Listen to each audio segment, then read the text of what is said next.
Here's one of the most beautiful monuments in the world. It's located in the city of Samarkand, Uzbekistan.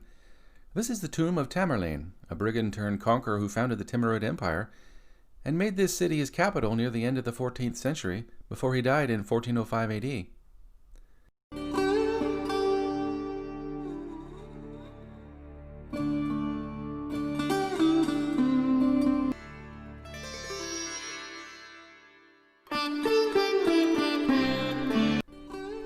Outside is the Gur Emir Mausoleum complex, one of the most striking tourist attractions in the world. It's quite an honor for such a violent man, one who is said to have killed 1 out of 20 people on the planet, 5% of the world's population at the time.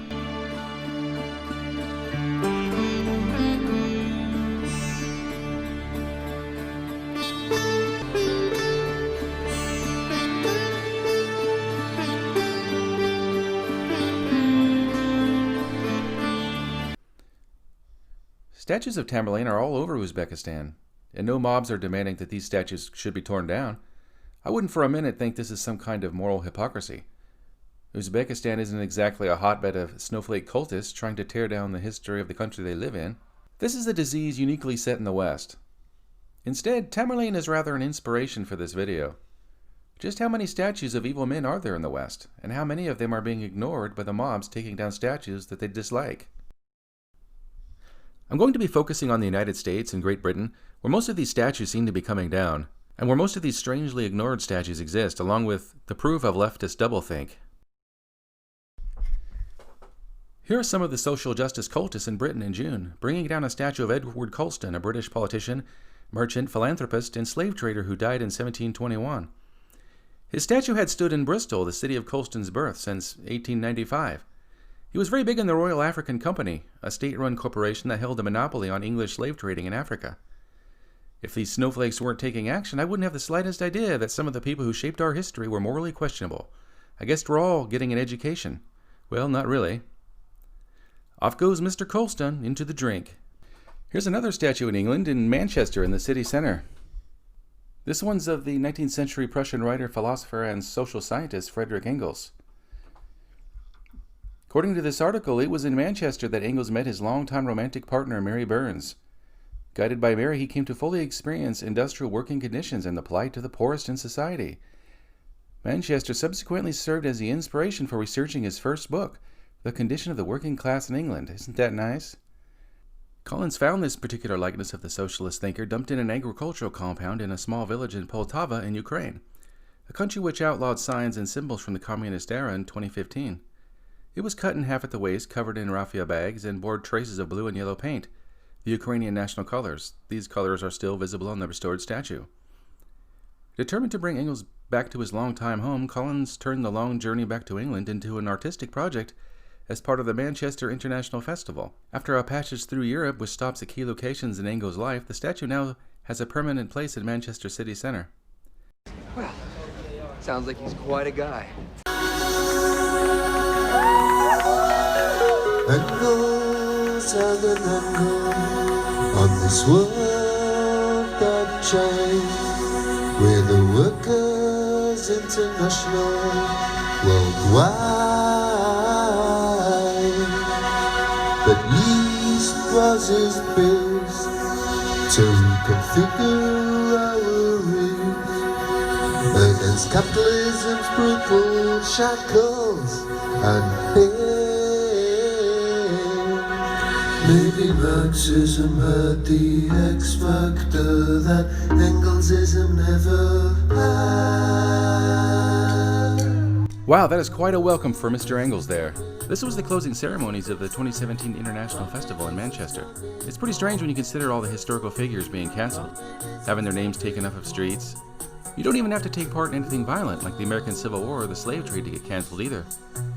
Just saying something racist or writing something racist in a book is enough. This is really strange when you consider that Friedrich Engels is pretty close to being the all-time world champion of saying racist things. I'm not even exaggerating. You would be hard-pressed to find anyone who has said more racist things than Engels. Here's an article on the internet. Friedrich Engels, Racist and German Nationalist, by John J. Ray, Master of Arts, Ph.D. You can find this article very easily on the internet. Just do a Google search and type it in, you'll find it very easily. This guy wrote a number of paragraphs on Engels' racism. The first one is Engels believed Germans to be a superior race. That's his title, that's his own words, but everything below is an actual translation of Frederick Engels' words, his actual racist rhetoric. And this whole thing is very long, and it has a lot of source notes in it. And he's backing everything up with facts. Engels supported German territorial claims and believed in Germanization of others. Engels liked the idea of a 1,000-year Reich, too. Engels said Germans should use terror against the Slavs. Context here.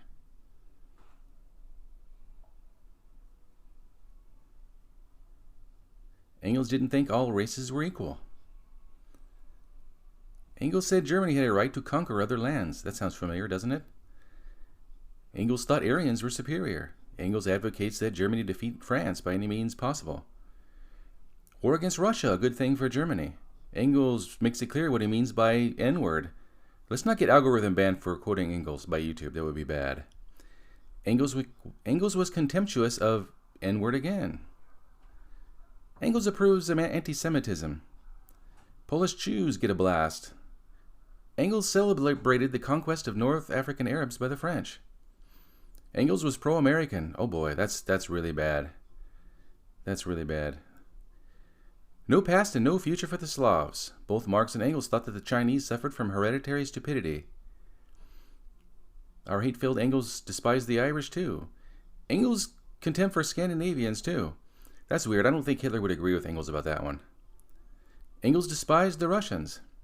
Engels a race-determining factor in historical development. A determining factor in historical development, I should say. Engels, native blacks dumber than an 8-year-old. Engels saw Russians as dumb.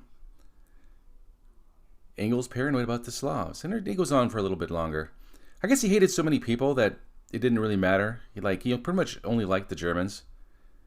So if you're racist towards everybody except the Germans, I guess you're not really a racist to some people, I guess. I don't know what they think. If there's one thing researching this video has taught me is that there's a lot of statues at Central Park. And I mean, there are a lot of statues there. I was looking for a Che Guevara statue that I knew was there in 2009, but I can't find proof that it still exists. I mean, I'm looking through them and there's just pretty much everything you can imagine from a fantasy novel is in Central Park. But I didn't find the Che statue.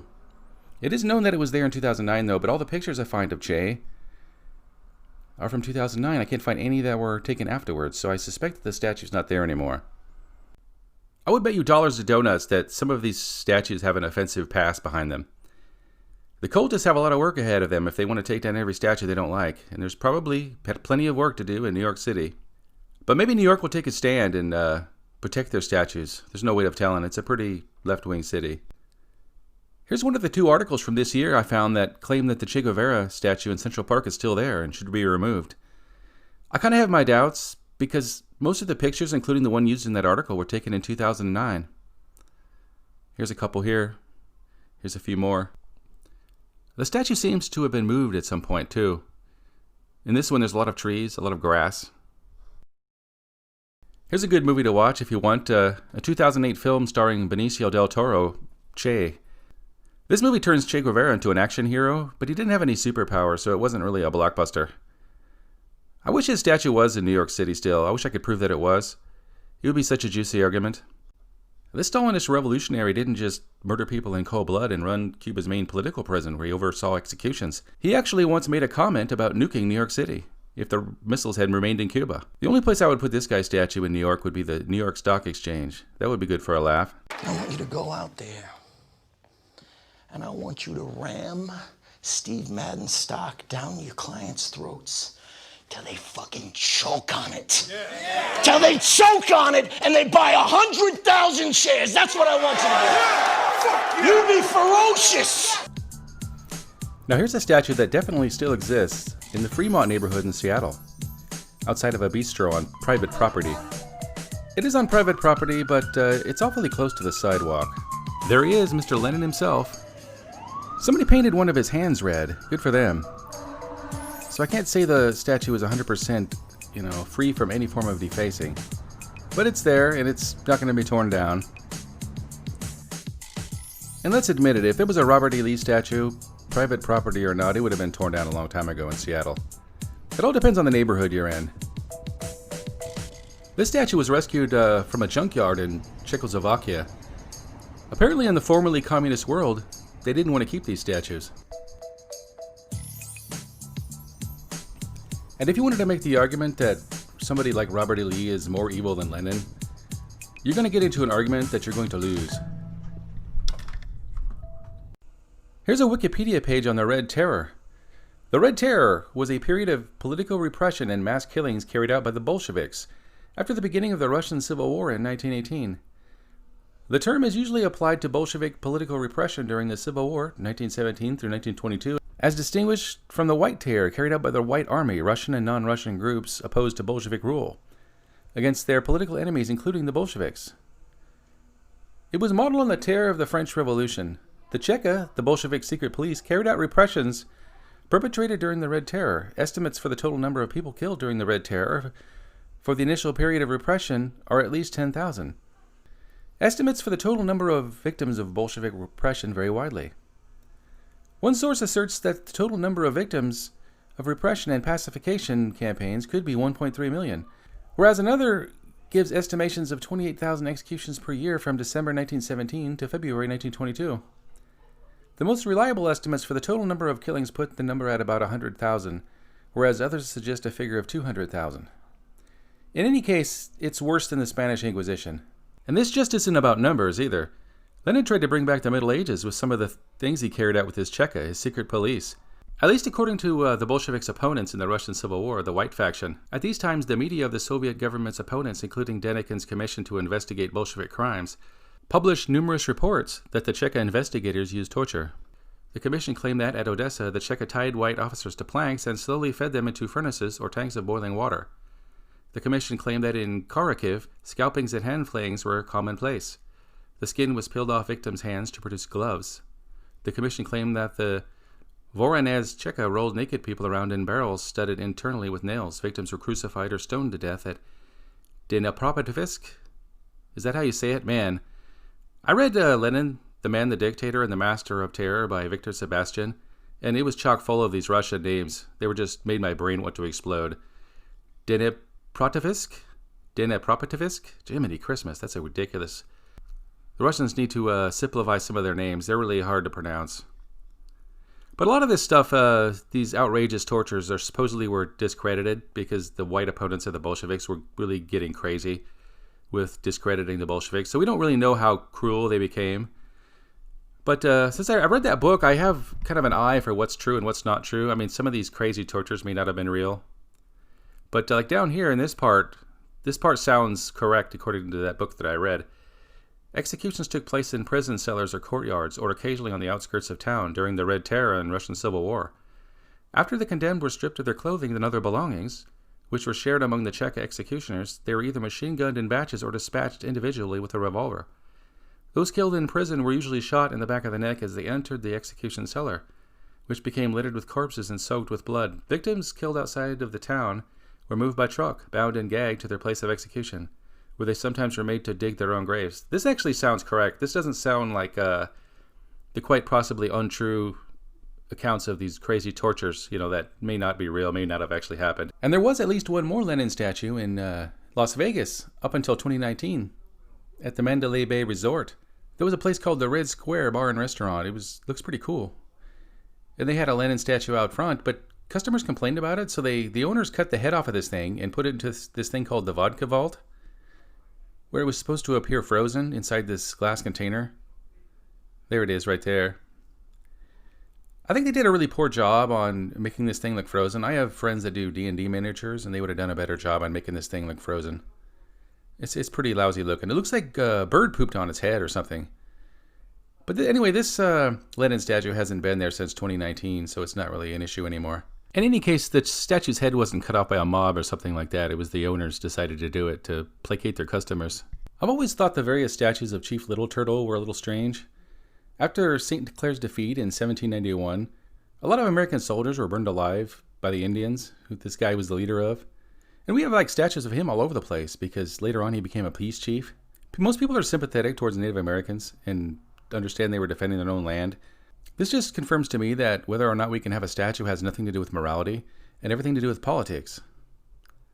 But it doesn't matter. One thing that is for sure, though, is the same people that want to tear down statues of Winston Churchill, Abraham Lincoln, and Thomas Jefferson are not the same people that are complaining about a Lenin statue or demanding that a Che Guevara statue be removed from Central Park. It's not the same group of people, and if you watch the politics of all these mobs attacking our history, they are motivated by their own politics. And if you look closely, you'll understand what those politics are. It's not that hard to decode it. Why on earth they wanted to destroy the Elk statue in Portland is something that remains a mystery to me, though.